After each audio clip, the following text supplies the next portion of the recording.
The era of the desktop computer is undergoing a violent transformation. And right at the epicenter of this seismic shift is a small, silver box that has no right to be this powerful. We are talking about the Mac Mini M5. For years, the Mac Mini was the forgotten child of the Apple family. The budget entry point for people who didn't want to spring for an iMac or a MacBook. But something changed. In 2026, the Mac Mini isn't just a budget option anymore. It has become the ultimate sleeper PC. It is the machine that is currently making high-end PC towers look bloated, loud, and inefficient. If you think you know what the Mac Mini is capable of because you've used the M1 or the M2, you need to clear your mind. The M5 is not a refinement. It is a hostile takeover of the professional workspace. Today, we are diving into the heart of the beast. We're talking about the transition to TSMC's third-generation 3nm N3P process, which has allowed Apple to cram a staggering amount of transistors into a space no larger than a stack of coasters. We are going to uncover the neural accelerator's secret, a dedicated piece of silicon inside every single GPU core that is changing the way we process AI and ray tracing. We're going to discuss why the 2026 Mac Mini might be the first Apple computer to actually favor gamers, and we're going to address the RAM scandal that has everyone in the comment sections of the tech forums losing their minds.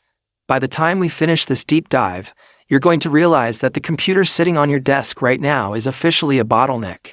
If you want to know why the M5 Mac Mini is the most important hardware release of the decade, stay exactly where you are. Let's start with the brain of the operation, the M5 chip itself.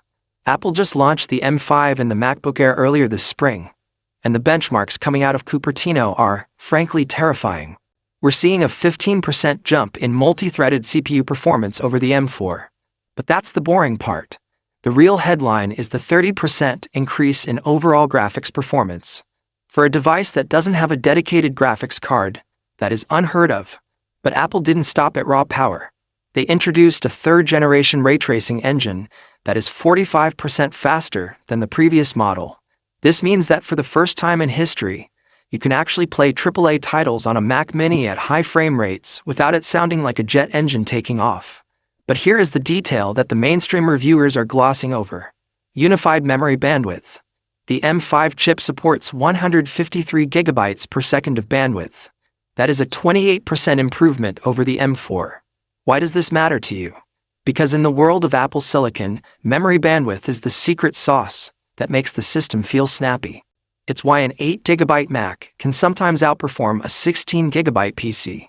But in 2026, Apple has finally killed the 8GB base model. The Mac Mini M5 is rumored to start at 16GB of RAM, with the sweet spot configuration moving to 24GB. This is Apple's way of future-proofing the machine for macOS Tahoe and the massive AI models that are becoming part of our daily workflow. Let's talk about the design, because Apple did something radical with the M4 redesign, and the M5 is perfecting it.